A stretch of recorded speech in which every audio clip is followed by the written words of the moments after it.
Hello and good evening, and welcome to the Tuesday edition of The Shed. Hashtag Irish Blues Mafia with me, Trevor. You're very welcome along to the show. It's week 12 review.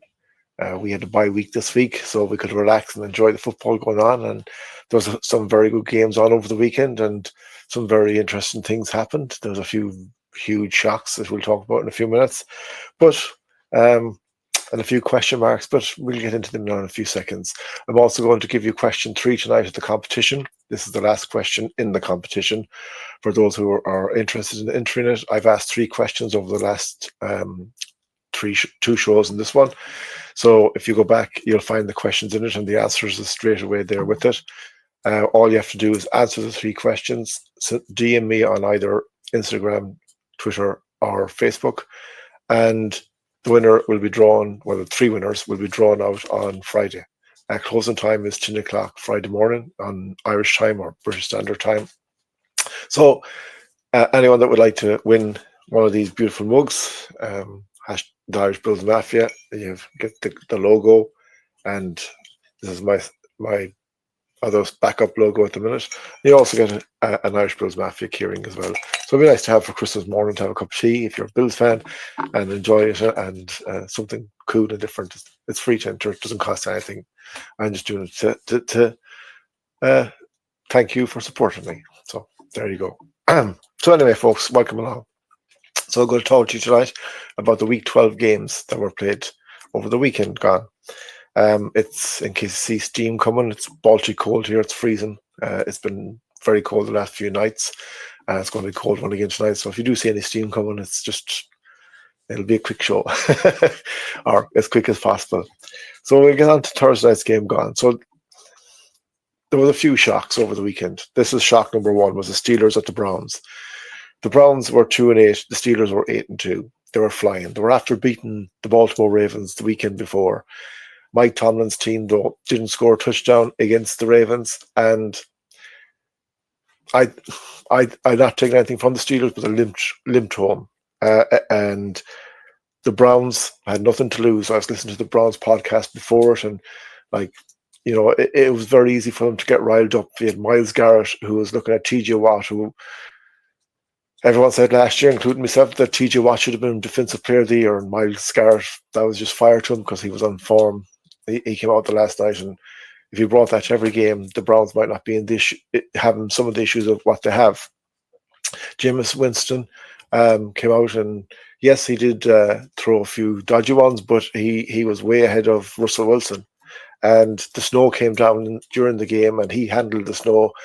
The Browns handled the snow. The Steelers didn't. And you had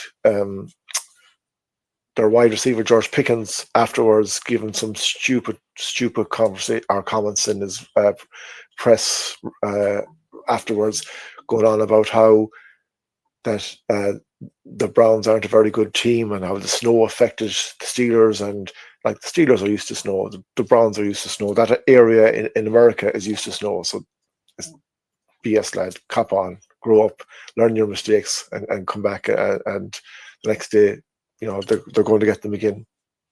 Fix it. Don't be going out saying stupid things. But in fairness, the Browns won 24-19. It is a huge, huge shock. It has changed people's views of the AFC North, as in who's going to win the division, because the Steelers, as we'll talk about the Ravens game last night, well, they had a 1.5 game lead, is now down to a game lead, or half a game lead, excuse me. So when they play again, if by chance Baltimore beats them, then that's gone, and it's it could be the home tie in a division, in a playoff game, rather than going to one of the bigger teams in the AFC, like the Chiefs later on, or going to the Bills later on, or going to maybe the Texans later on. So it was a huge loss. It was a bad loss. If you were a Browns fan, you must be sickened. They do happen. They've happened. There's 2 more of them going to come up here now in a few minutes. So I don't think it only happens to the Steelers, but they just came out of a weekend where they just beat one of the Super Bowl favorites, put themselves in line to be one of the Super Bowl favorites, and now all that good work is gone. So the Browns win 24-19. everyone in my competition, including myself, got that pick wrong. We all went Steelers, including the other picks that I'm going to tell you about. We were wrong too, but we'll move on. Yeah, the Chiefs at the Panthers on Sunday. This game was a double score game for most of it. The Chiefs weren't playing well. The Panthers and Bryce Young were playing well. And in fairness, the Chiefs won 30-27. And I'm not coming down the Chiefs. They didn't deserve to win. Bryce Young, since he came back from his break, has been balling. The Panthers were very unlucky not to win it. The Chiefs did the Chiefs thing. They got the ball near the end. It was 27-all, and Mahomes brought it down. And 2 seconds to go, they had a field goal and they won it. And yes, the Chiefs did win. But if you were looking at this as a team that will be able to hold off a team that's, looking for the number one pick, or when they have a 2-score lead and they struggle, what will a team that's going for the Super Bowl do to them? So I'm not impressed by the Chiefs. They are 10-1. They're joint top with the Detroit Lions and 10-1 as the best two teams in the NFL. But the Detroit Lions are balling out of their skin. The Kansas City Chiefs are just grinding and grinding. And maybe it'll stand to them. Who knows? But that game Sunday, the Panthers really, really surprised me how good they played. And Mahomes, did what Mahomes does. He got his team over the line somehow, so fair play to him, but they got the win. But it wasn't easy. It was 30-27. Then you had the Vikings at the Bears. This was a cracker. With less than a minute to go, the Vikings were 10 up, I think it was. The Bears got a touchdown, kicked the extra point, then kicked an onside kick, and somehow got the ball back and got it down and kicked a field goal to tie it, and then lost it in overtime. So they must be sickened, the Bears, absolutely sickened. Caleb Williams played very well. He's finding DJ Moore a lot better. He's finding the other wide receivers, Oduzzi and co, a lot better. Their defense played well. Sam Darnold played well. Addison, Jefferson, they all played well for the Vikings too. And the Vikings are just getting over the line. They're like the Chiefs. They got there. They got the win. The difference between them and the Chiefs, in my eyes, is the Chiefs, everything is expected of them, so they should be delivering. The Vikings, no one is expecting anything, because at the start of the year, if you said that Sam Darnold would have his team at 9-2 after 11 games in the NFL, you wouldn't bet money on it. You wouldn't even think about it, because it wouldn't happen. But he has, and the Vikings are ticking along, and they're only one game behind the Lions. And now it's game against team against team in that NFC North. They're all playing each other, and I think it's the Packers and the I think it's the Packers and the Bears this week. But they're all coming for each other the next few weeks. Dan Campbell and O'Connell and Matt LaFleur, they're all going to be meeting up with each other, and this will shake up this division and see which team is going to come out on top, because it is probably the best division in football at the minute, for teams doing well, teams chasing each other, putting pressure under each other. And unlike the NFC West, they're all losing. These teams are all winning. So it's brilliant. And the Vikings are there. And I'm shocked and surprised, but well done, the Vikings. As for the Bears, they're 4-7. Their season's over. All they can do now is play for pride. Then here's shock number 2. The Tennessee Titans went to the Houston Texans, and they won 32-27. Will Levis even threw a pick 6, and the Titans still won. Well done, Titans. Fair play. It is as big a shock as the Browns beating the Steelers, and probably 2 of the bigger shocks in the whole NFL this year. What has come out of it is there's a lot of questions I was watching today about CJ Stroud and is he regressing? And the thing with CJ Stroud is he's only a second year. And people were saying this at the end of last year's old teams will have learned how to play against the Texans. And they have, and they're shutting them down. And he had Nico Collins back last weekend. He had Joe Mixon. He had Tank Dell. And they still could not put away a Texans team that were 2-8 going into the game. And like the Browns, considering going to have number 1 pick for next year's draft. So well done, the Titans. They've shook up the division, even though the next game is about the Colts and them losing. Because of that result, the Colts are still in with a chance of catching the Texans. And the Texans now are 7-5, and I'm not being smart, and I'm still annoyed about it. They should be 7-6 because we should have beaten them the day down there. Yes, at halftime we were blown away, but in that second half we got everything back, and that's just one of them things that will niggle at me for the rest of the year. Then we come to the Detroit Lions against Indianapolis Colts. Now, don't watch him all the time because he annoys me, but I watched a bit of Pat McAfee on Friday when they were giving their picks. I just turned it on. He happened to be on himself and AJ Hawk. And it came to the Colts game, and he has upset the Colts dressing room apparently. And for once, I kind of agree with him that he's not questioning, are they good enough? He's questioning, are they trying hard enough?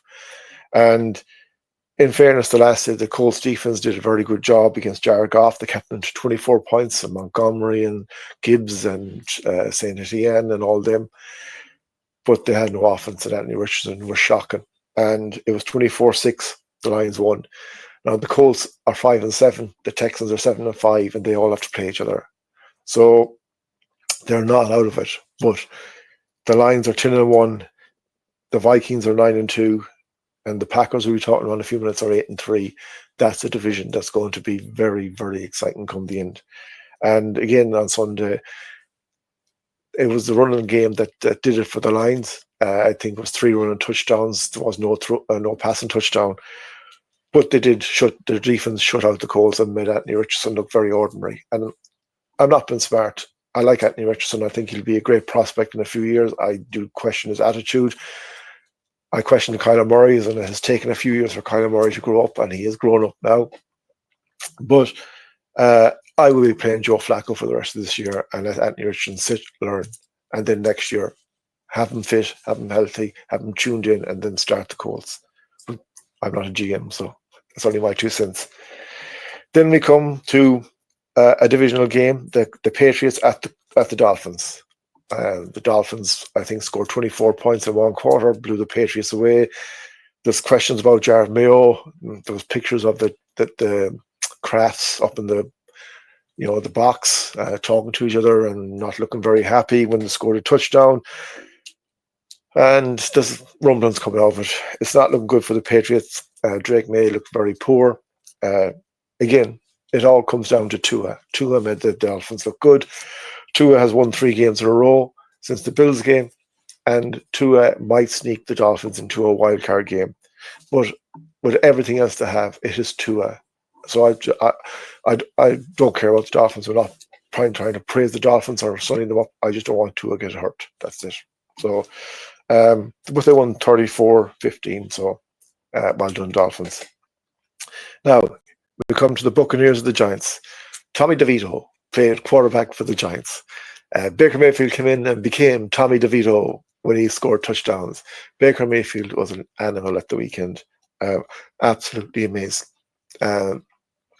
Now, granted, they're playing against a team that I'll talk about in a second that is a mess. My question is going to be about that now in a minute, and my answer is going to be in it too. But the Buccaneers needed this win. They had lost 4 in a row. They're back now. They're 5-6. They're on the coattails of the Falcons. But I was listening today. They would have to go 5-0, and the Falcons, if they win 3-2, because the head-to-head will finish ahead of them. So it's a big ask to win the division. But if they want to get into the playoffs, they're going to have to keep pushing. Mike Evans is back at the weekend. He played very well. And, the Buccaneers, when they do play, and when Baker is on form like he was last weekend, he was good. Now, let's go to the Giants. So my question tonight is, have the Giants sunk below the Cowboys and the Jets? Now, you may go, where's he going with that? Well, question 2 was last week in the thing. If you watch the video on Thursday night, you'll understand my question about that, where I asked, was the Cowboys and the Jets the biggest joke in the NFL? And up to last Thursday, they were. Have the Giants sunk below them with what has happened to Daniel Jones? Yes, they have. So my question is, have the Giants sunk below the Cowboys and the Jets? as a mess in the NFL? Yes, they have. That's your answer. Why? Well, what was done to Daniel Jones was a joke. Then you had Malik Neighbors come out, a rookie, who's saying he's sick of losing. But if you were a player for the New York Giants and you watched what they did to Daniel Jones, where they dropped him because they didn't want to pay him in case he got injured, then they put him in as a safety in training, and then they go and release him. If you're one of them players, you're going, why would I risk myself for that? And Joe Shane and Brian Dable, I don't know how they're going to survive this year. I don't even know how they're going to survive at the end of the season, because it's a mess. Drew Lock is there, a proven backup quarterback. And he had his day, but he's there to help someone. And they go with Tommy DeVito, and Tommy DeVito didn't even throw a ball at Malik Neighbors in the first half. And that's not Tommy DeVito's fault. That's the calls that were given. And Malik Neighbors, he's looking at it. He's going like Bryce Young last year. What the hell am I doing here? Bryce Young has kept quiet and kept trying, and you can see the improvement now at last for Bryce Young, and I'm delighted for him. But Malik Neighbors is not. I seen him on Hard Knocks, and that Hard Knocks episode with the Giants was fascinating about Saquon Barkley. The owner did not want him to go, but the GM didn't do a lot to try and keep him. And now you don't have Saquon Barkley, you don't have Daniel Jones. You paid Daniel Jones a load of money. Joe Shane, you're in bother, man. You're in bother, and Brian Dable's going to go with you. What have the Giants left for the rest of the season? If I was a Giants fan, I'd stay at home and I'd watch it on TV, because you might get a performance here or there, but like the Buccaneers, I'm not being smart, aren't going to win the Super Bowl this year, and they blew you out of the water, because you don't blame the players for not trying. Why would they, when they see what happened to Daniel Jones? So that's all I'm going to say. Now we come to shock number 3 of the weekend. The Dallas Cowboys beat the Washington Commanders 34-26. Cooper Rush and co. So that sort of gives me a kick in the gob, doesn't it, from calling them a joke the week before. It doesn't change my opinion. I still think they're a mess. I still think Jerry Jones shouldn't have anything to do with it. But I'm not a Cowboys fan, so I don't care. What I did get out of it was play of the week. And for me, play of the week was Kevontae Turpin's 99 kickoff return at the end of the game, because it put it out of reach for the Commanders. You have to watch this play on YouTube, on NFL, wherever you can watch it, because the ball was kicked off to him. It went through his arms. It bounced in the 1 yard line. He picked it up, and I thought maybe he'd let it roll into the end zone. He turned, and when he ran out, the Commanders line came from. He did a spin, and what speed he got off the spin, I don't understand. But the speed and the break he just cleaned house, and he went the length of the pitch. And fair play to you, Kevontae. I hope I'm saying your name correctly. We go Turpin instead. That was a brilliant, brilliant play. And on the day, the Commanders, they weren't.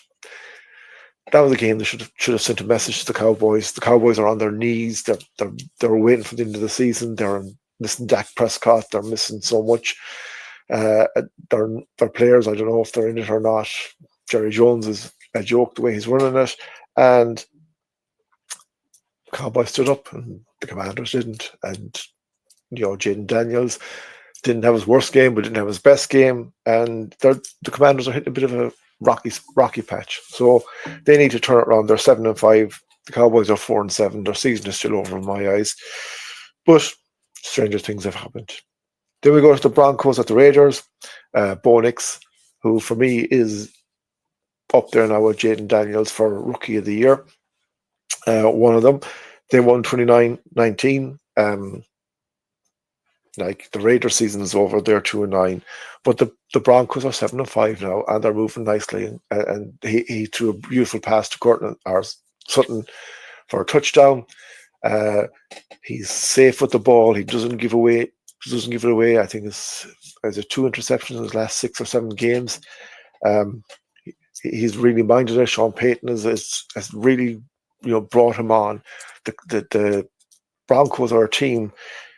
If and the Chargers have to play the Chiefs. They have to play the Chiefs, and if one other team could pip the Chiefs, that Broncos team could be on the same games as them. Now, if these are ifs and buts, but I think they'll push the Chiefs this year when they play them again. They were unlucky to lose on the last day, but they didn't take their field goal, and they're a team that's looking like could be a hard team to beat when playoffs come if they get there. The Raiders, well, there's a head coach under pressure there as well, and they need a quarterback, a quality quarterback at that. Then we come to another game. So it's the San Francisco 49ers at the Packers. This is a huge game. I thought it'd be a lot closer, but then Brock Purdy fell. Christian McCaffrey still kind of back, not fully back. Ayuk is out for them. I don't think Deebo Samuel is playing very well. Josh Kittle is there. Their defense, I don't think, is up to 100%. And the Packers and Jordan Love and Watson and and Josh Jacobs. Josh Jacobs had a field day, 3 touchdowns, running touchdowns. He was awesome. 38-10, they won, and they're now 8-3. As I said, they're chasing down the 49ers. I don't know if Brock Purdy's going to be fit for us for this weekend. I was reading this evening they could be without 4 Pro Bowlers for the game against us. I'll talk about Thursday night, but all you can do is face what's against you, whether it's Brock Purdy, George Kittle, Deebo Samuel, Christian McCaffrey, or 4 players instead of them, or whatever else, or defense, and we have to beat them. In the story, it doesn't matter. Don't go off this game. They were shocking. The 49ers were shocking in that game. The Packers looked very good, but don't go off it because every game is different. As I've seen with the results from last week, every game is different in the NFL, and we have to go and do our job. So let's get ready for that. But the Packers, they're 8-3, and they're still on the coattails of the Vikings and the Lions in that division, which is brilliant. For me, I think this is a shock. Now, I was talking to Mark Hogan via a message today, and he wasn't too shocked about it. The Cardinals at the Seahawks. I had the Cardinals to win. Seahawks won 16-6. Wasn't a great game. Was great defensively, but not offensively. And I thought that the way this Cardinals team was going, that they would, blow the Seahawks out of the water because their offense, when it clicks, Kyler Murray, James Conner, Harrison Jr. and co., when they click, their running backs, wide receivers, they fly. Kyler Murray is playing brilliant. On the other hand, Smith and Jigba,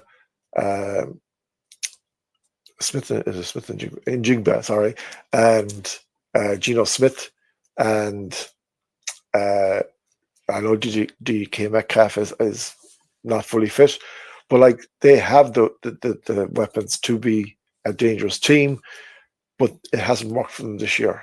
And now they're top of that division with a 6-5 record after beating the Cardinals, and everything looks rosy for Geno Smith and Jigba and co.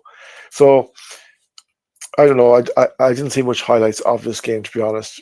The score says enough, 6-16, but I am surprised that the Cardinals lost because I thought they'd be a dark horse to go a long way in the playoffs. This year might make it, but time will tell. 2 games to go.